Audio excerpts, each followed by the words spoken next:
O presidente Lula ligou para a ministra Marina Silva hoje, é claro, para prestar solidariedade. A Thaís Bilen, que atualizou essa informação, disse que o presidente Lula perguntou ali, a Marina perguntou para o presidente Lula se recuperava da crise de labirintite, que fez ele interromper a agenda ainda ontem, né? Houve essa ligação, lembrando que a ministra deixou a sessão em meio a ataques de senadores. O presidente da comissão, senador Marcos Rogério, do PL, cortou o microfone da ministra várias vezes. A ministra também foi ofendida pelo senador Plínio Valério, do PSDB, que disse que ela não merecia respeito. E agora a ministra Marina Silva está aqui ao vivo para conversar conosco. Primeiro, prestar solidariedade à senhora, ministra, e perguntá-la, né? Enfim, a senhora disse que saiu fortalecida, mas é claro, né, que ouviu o que a senhora ouviu hoje, que não era alguém que não merecia respeito enquanto ministra, né, de um senador da República, é algo muito grave, né, ministra? O que a senhora acha que deveria, de fato, acontecer com esses senadores? O senador Plínio Valério já falou antes, e a gente mostrou aqui no começo do programa, que queria enforcar a senhora, depois falou que foi uma brincadeira, né?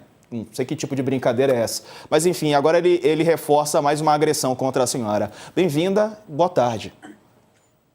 Primeiro, obrigada, Diego, pela solidariedade. Muito bom estar aqui com você novamente, com o Ricardo Couto. Olá, Ricardo, bom te encontrar ainda aqui remotamente.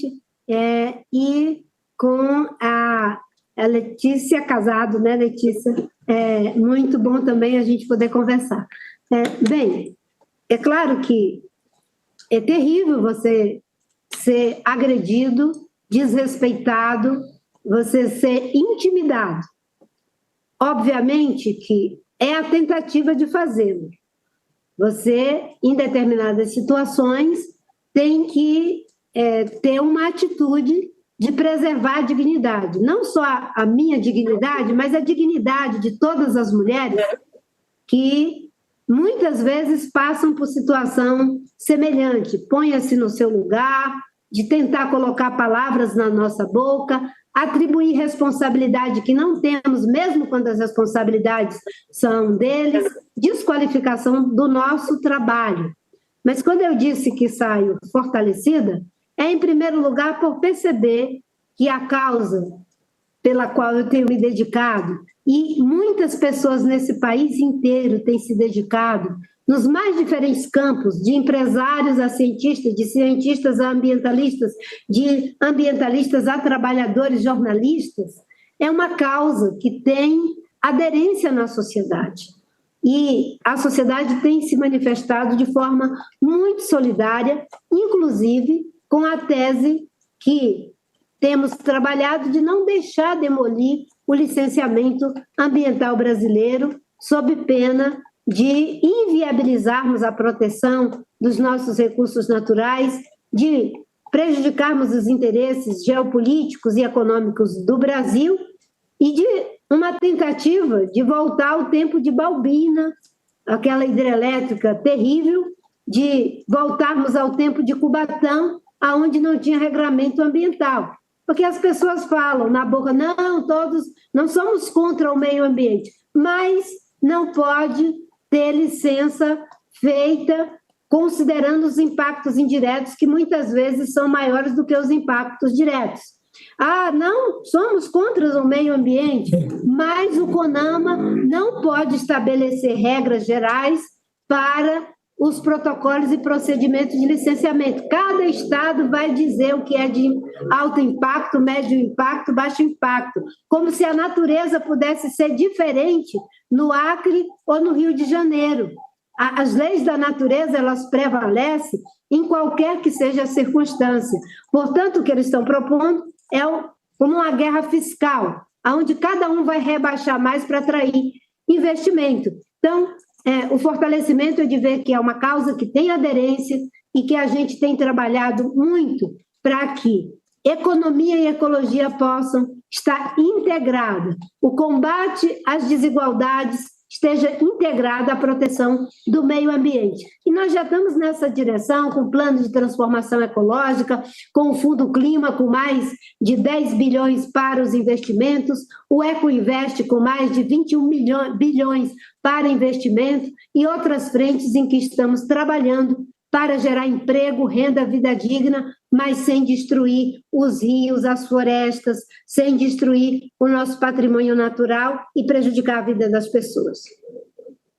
Boa tarde, muito obrigado por nos dar essa entrevista. Bom te rever, faz tempo que a gente não se encontra. Minha solidariedade total pela tua luta. Eu falei antes de você chegar e queria saber o teu sentimento. Primeiro, o que você conversou hoje, agora há pouco, com o presidente Lula? Como é que foi essa conversa de vocês? Em segundo lugar, eu comentei aqui que eu sinto você muito solitária. Você acabou de falar agora que a causa do meio ambiente tem aderência na sociedade. É verdade, em vários setores da sociedade. Mas parece que não tem na política. Nem na política do Congresso, do Parlamento, nem na política partidária. Tanto é que não dá para negar que foi uma derrota acachapante a semana passada, a aprovação das novas regras aí para licenciamento, que praticamente liberaram geral, fez parecer até coisas do governo anterior, do governo passado, né? Como é que você se sente nessa hora? Porque é uma luta já bastante antiga, eu acompanho há muito tempo.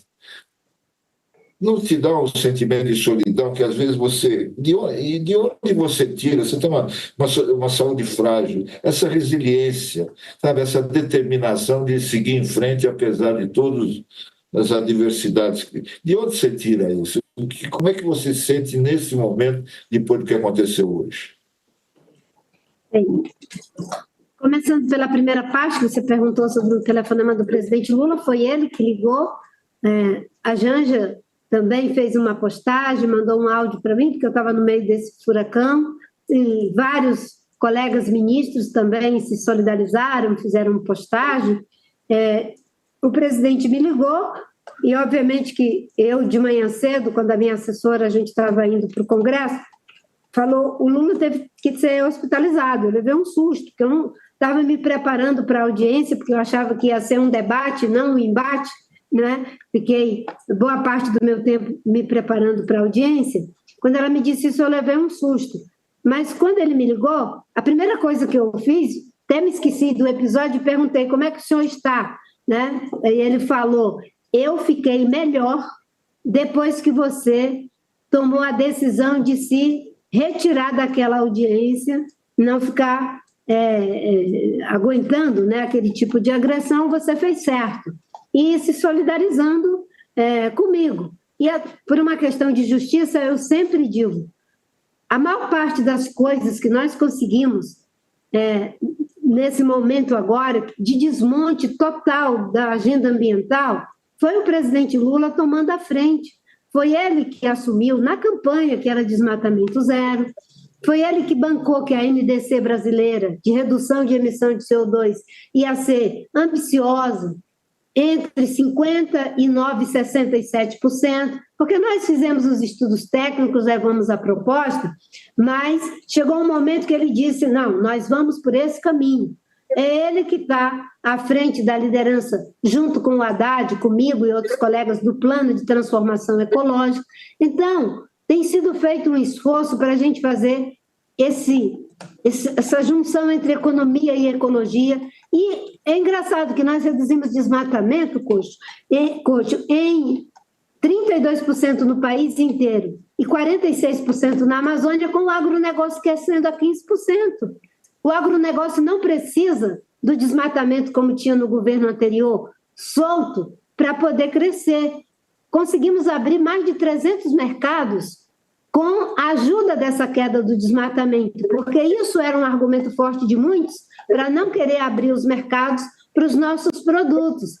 Conseguimos avançar no acordo da União Europeia com o Mercosul, porque passaram a ter segurança de que o governo do presidente Lula está não só comprometido politicamente, mas já apresentando resultado concreto de ter evitado lançar na atmosfera cerca de 450 milhões de toneladas de CO2.